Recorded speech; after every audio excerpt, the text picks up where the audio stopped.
This is one of the things that I like to kind of think about, and I love reading sciencey things, but some of you know this, some of you don't, but people are kind of continually getting bigger. This is an easy thing for us to kind of document over human history where we're getting taller, and scientists can't entirely figure out why. They try to put evolutionary theory and everything like that. And part of it is because, like, for the first time in human history, like, we eat well all the time. Like, even the people who don't eat well in our country eat better than, like, everybody else in human history. It's no surprise that we're churning out massive people left, right, and center. We eat well. We're actually healthier than any time prior. We're not starving to death constantly.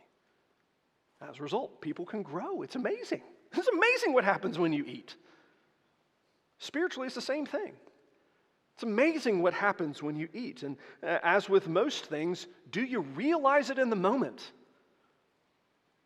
I mean, realistically, you might feel full after a meal, but the vast majority of the benefit of eating well, you never realize it until later.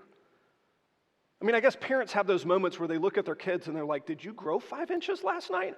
When did that happen? But by and large, most growth takes place over time. We don't know. We just have to eat well and trust that God will provide the growth. So very briefly, as recognizing most of you are not elders in the church, how can you help?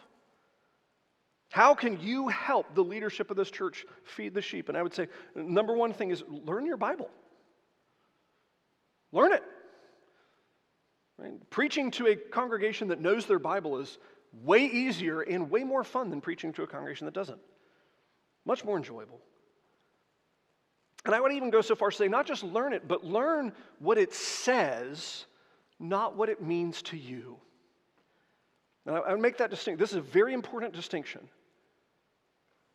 Right? We like to learn what it means to us. And in doing so, we don't actually learn what it says. We learn what we think it says, not the actual words. Learn the words so that over the life that God gives you, you can remember it and apply it to your lives.